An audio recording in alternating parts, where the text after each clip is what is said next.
Adeola. I have probably like 100 million to do a production. So I want to do a film, and the lead is a bad bitch. Who am I going to use? Pick the actor. Pick the actor now. Or I'll use Inse. I'm looking for an older man that's a romantic lead. So I want fine picture. Who am I going to call? Which DP am I going to call?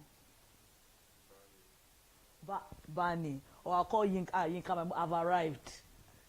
So I want to do a lot of movement shots. Who am I going to call? Just look at that guy there. Great. So I will have some. Who am I going to call? I'll call Piles, I'll call Isaac. Because, like, yesterday I'm sitting in post for a production, and Isaac was my sound person. He said the sound is not there. I said it's not possible. How? Isaac is the one that did my sound, and the sound is not there. It's not possible. So I check. Found it. So I know that my sound is good. Abi? Or I pick a Piles, for example. I know that I have an easy peasy. Even if there is no such, I'll just call like you. I did a in that worked in Super Sports. Okay, please come and help me fix this sound. You do it, which can never even happen because those ones who fix it, they'll do their sound well from shoots. So, what am I? So at the end of the day, what happens? So all I have to do is sit down because I know inside will eat up the role. So what am I going to do? I'll just sit down, fold my hands, and everybody do what you're supposed to do, and then we have issue. Abi? So you find out that. So at the end of the day, that's why what will really stand you out, that is why what will really stand you out as a director is vision. How do I want to tell a story? How do I want to tell a story? That's what's going to stand you out. Now, there's some directors that are standing out in the course of the work that they are doing. And it's not necessarily because they have extra big. I can pick up different directors who don't have as much resources as some of your big directors, but are also doing very well. And some of the big directors who are also doing very well, because despite all the money they have chosen that they want to show their story in a certain way. So the first thing is, what makes you stand out? What makes you stand out is vision. You have to know what you want, how you want to tell the story that you want to tell. Let's pick up, and there's an example, for example. It's a Red Riding Hood. Abi? Do you know the story of Little Red Riding Hood? Can I tell you the story? So it's this young girl, her mother gives her biscuits, bread, jam, all sorts of things to go and take to her grandmother. So as she goes through the woods, a wolf sees her. He smells what she's eating, what she's packed in her baskets. And so he follows her to where she's going. He finds out in the course of that she's most likely going to the cottage where her grandmother is. So he goes, dresses up like the grandmother, hides the grandmother. In some version, they say that he killed the grandmother. In some version, he says that he sits. He just ties her up in the room and he sits. So when Little Red Riding Hood comes in, the wolf takes the bread, and in one version, he kills her, and he eats her up, and he eats her food. That's the story, Abi. Okay. So if I give all of you that same story to direct, people are going to direct differently because human beings are different. So one of the first, when I remember when I started as a director, I used to feel some type of way that, why can't I think like this person? I can't think like you. And then just because I think a certain way doesn't mean my own work is inferior than your own. At the end of the day, is how you choose to follow through with your story. So your responsibility. So for example, I've told you the story. Now pick what you'd like to say in the story. Pick. Can anybody pick? There are different angles you can tell the story from. So from whose perspective do you want to tell the story from, for example?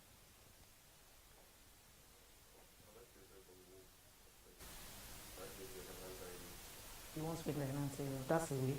Or there's someone else who wants to tell the story. What angle do you want to tell it from? Or what do you want to say in that kind of story?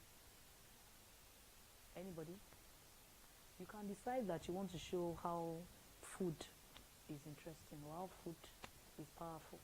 So your shots will most likely focus more on what? Now, if he's saying it's POV, that means I'll be more familiar with the wolf than the girl. So most likely, I probably would even have shots of the wolf before the girl appears. I'm going to do a lot of my POV shots from who? From the wolf's perspective, because I've chosen to tell the story from. If I was going to tell the story from the girl's perspective, I'll just be a young girl who is going. I'm going to see my grandma, and then this situation happens. So there are 1,000,000,001 ways to tell a story, and you do great injustice to yourself if you decide that you want to tell the story someone else does it. The thing about creativity is confidence and risk. So you sometimes will have to take those kinds of risks. One of the jobs that I think stood me out and probably brought me out is called The Life of a Nigerian Couple. It's a very stupid show. Even me, I know. Because I knew what the rules of drama was, and I decided that I was going to go against them. But you see, that job opened doors for me. Because I just chose that, you know what, I'm going to tell my story the way I want to tell my story. Because I was doing a lot of jobs that were very streamlined. I was doing things like Project Fame that had rules. I was doing things like Flatmates. They all had certain rules, and I just wanted to do something that was just me. So even when the Pini will come and complain, I say, Jola, why are you shooting like this? I'll be like, Oga, is it your money? Go and relax now. Let's do this show. And you'd be shocked at the way it was received. The people that are going to give me money decided to, So again, your responsibility as a director is number one, to create a vision. You need to create a vision. Then you need to communicate the vision. See, your tool as a director is, you have the idea in your head, you have the vision, but your tool is you have to communicate it. So it's not just knowing how to, because really, what can I do? I want an actor to be a certain way. What do I do? What do I do to them? If I want an actor to do a particular thing, what do I do? I want the camera to be a high angle shot. What do I do? So you have to learn to communicate. You have to learn to monitor the actualization of the vision. So a lot of times, I have friends who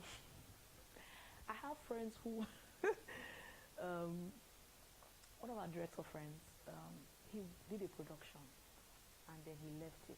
He shot and then he left it. By the time they now did like a proper premiere where they were shown in the cinema, and he was in pain because everything that he had planned, the shots that he has planned, they were all different. The cut is different. So you have to understand that people don't have computer in their head to know what you are saying. So that means that everything you do, you have to follow it through. So every time, once you shot on set, you have to make sure that once you have the vision, you have to make sure that from pre-production down to post, that vision follows through. I remember recently I shot a movie for African Magic. It's called Sebla. It's coming out very soon. I'm very excited about it. It's one of the first few films in Egon language. And I remember that, I remember and I'm not going to mention the person's name or what person's job is. But I remember telling the person, hold on, let me make an adjustment. And I remember that he shouted. I said, it's my vision. Now, she knows me that I don't shout. That day, they did not expect it. Because that day, it was a big ruckus because I was really livid. I remember my assistant then said, I've never seen you shout before. I don't know what happened to you. But I don't think the person understood what he was saying, that it is his vision. I said, look at me. See this whole person is standing here. This is the whole vision of the production. How can you tell me that? Now, this is not to disregard every other person's job. What I'm saying is that when you are the director, the vision of the production comes from you. It's from that main vision that everybody pulls out. So based on your vision, everybody creates what they're supposed to create. So when somebody tells you that it is their vision, they're supposed to have one vision. So why do you have another vision from the vision that we spoke about? And it was a big issue. And I remember that, that person and I had to do another job. And I remember I sat down with the producer. The person had done something. And I sat down with the producer. The producer said, Jola, do you like this? I said, no. I thought you liked it. He said, no, I thought you liked it. Same person. So when other people in the department decide that they want to do their own, what happens is that you're going to delay us because you have to make adjustments to the main vision that you've created. So your job is to monitor the actualization of the vision. And that is also my own mistake because I didn't do this. I just said, you know what, this person is problematic. you know what? And then I realized that I had to change my work, and I lost hours because of that. Next slide, please. So now, one of the questions you need to ask yourself is, who am I? Before you start doing this work generally, especially when you're a director, you need to ask, who am I as a person? I need you to learn to celebrate your individuality as a person, your individuality. Now, I have an exercise for you. Write out at least 3 things that you think is unique about you in this production field. I know that is everybody majoring in directing? Not everybody's majoring. So if you're a DP, write about what is unique about you as a DP. What is unique? What is it that when they see it, they'll say, now this person did this, why they do this kind of thing? So can you write out 3 things? Just think through. You don't have to overthink it. Write 3 things that you think, maybe for sound, this is what I am. Maybe for as a DP, I'm very particular about how my lenses are. I'm very particular about it. Or for me, I don't like doing coverage. I like looking for interesting angles. If it's a costume, I'd like to highlight natural beauty and make it look different. Put out 3 things that is unique about you. All right. So we're good? Can I continue? So you need to know who you are. Because if you don't know who you are, it's going to affect you in the course of the work that you're doing and how people perceive you. When you first says this line, I don't know who the person is, says, do not offend me, do not offend me. I know what I'm doing and I'm good at what I do. There's a difference between overconfidence and knowing who you are. Knowing who you are also means that you also know the things that you cannot do. And you know the things that you're great at. So for me, I always feel like, especially for directors, and generally even for you, when a director has given you the vision, and you're supposed to build up that vision, is first of all know who you are. If you know who you are, like I know I'm an actor's director. I know. See, too many evidence. I know that I'm an actor's director.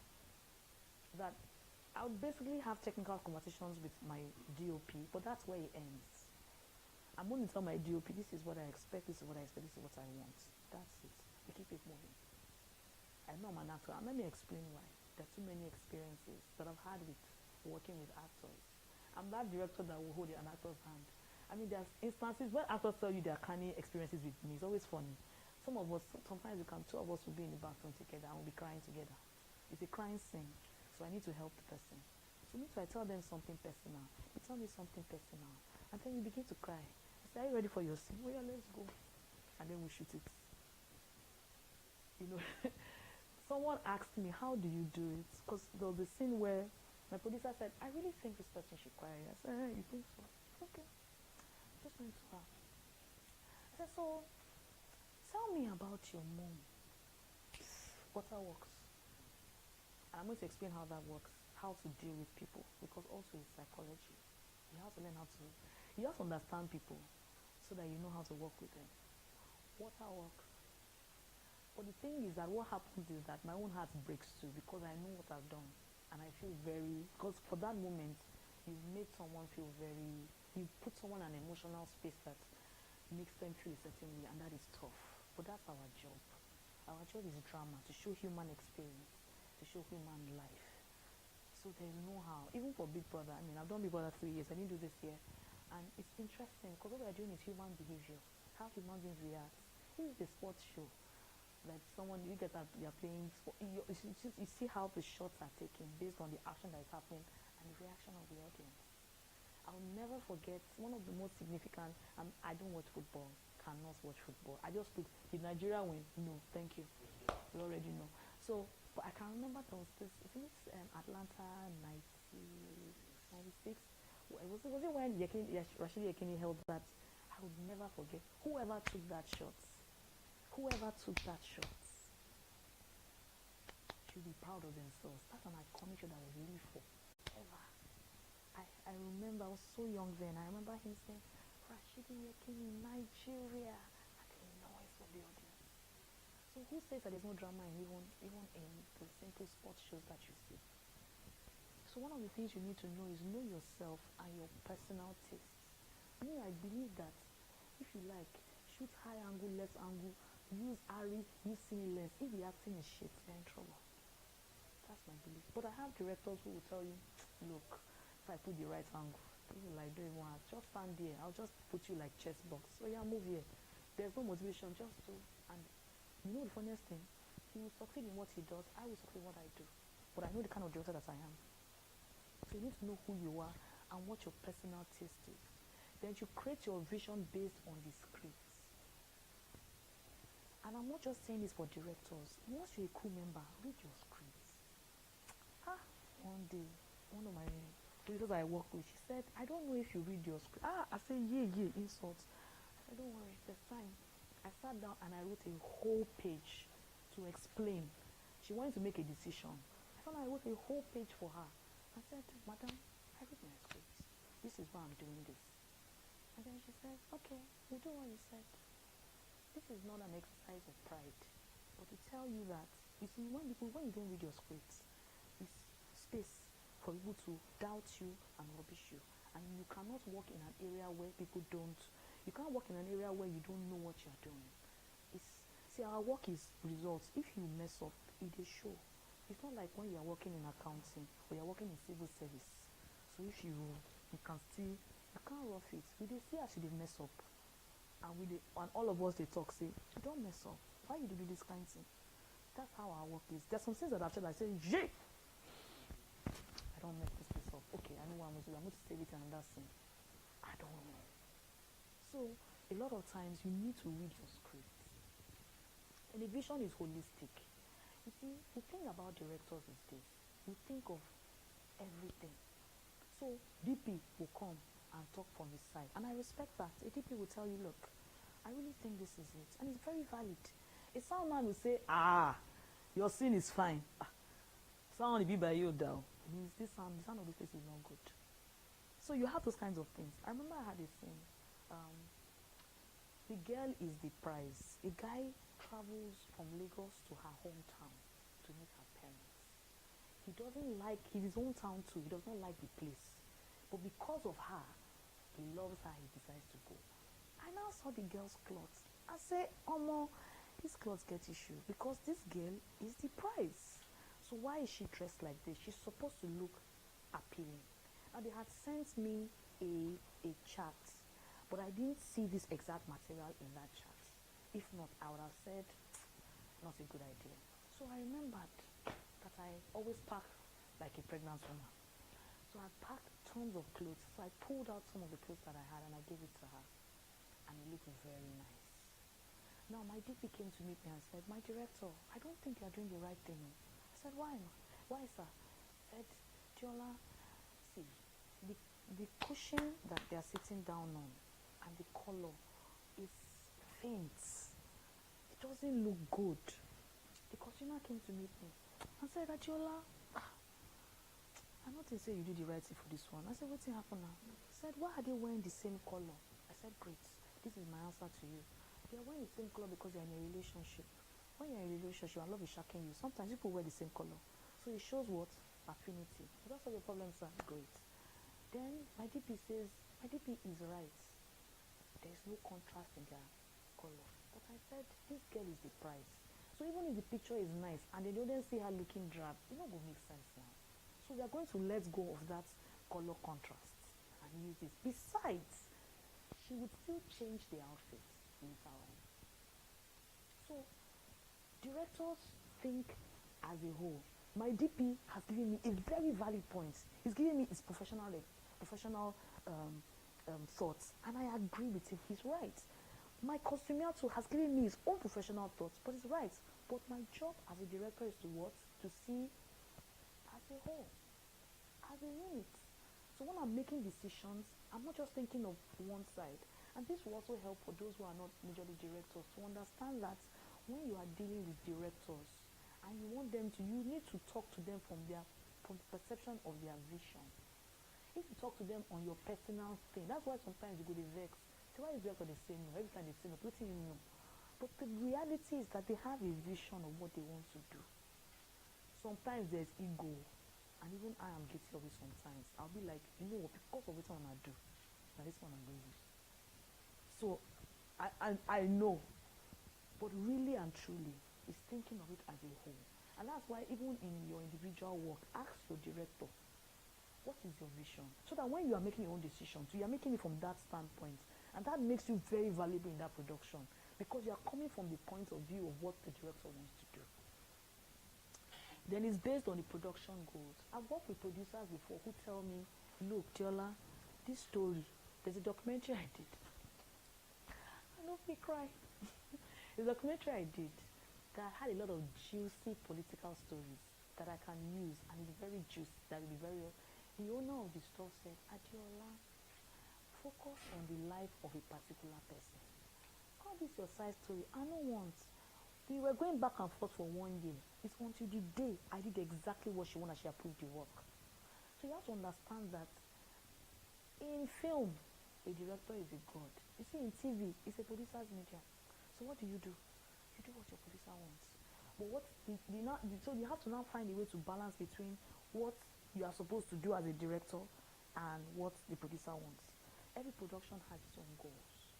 So some production will tell you, Adeola, is high-end, violence, and plenty, violence and sex. That's what we want to achieve in this production. So I already tell the actors, if you know you cannot do this, go and work in Mount Zion. Because you see this one, it's violence and sex. So there are production goals. Some work is for advocacy. Like I did MTV Sugar. MTV Sugar is advocacy. It's going to entertain you, but you see advocacy. So I can't chop any lines. They're talking about maybe the use of family planning pills or things on women and the work. You can't cut those things. So you need to know what the production. Then it's clear and precise. My vision is to tell the story of love. Or my vision is to tell the story of pain. It has to be clear and precise. Let everybody know. Let everybody in your production, let them be able to say it. Then it serves as a foundation for creative work and technical decisions. So that means that whatever you see is how you want to tell your story. It needs to be clear. I want to show softness. I want to show the beauty of country life. So once you say those things, the creative person knows exactly what you want to do. So the technical people know exactly what you want to do. Move up.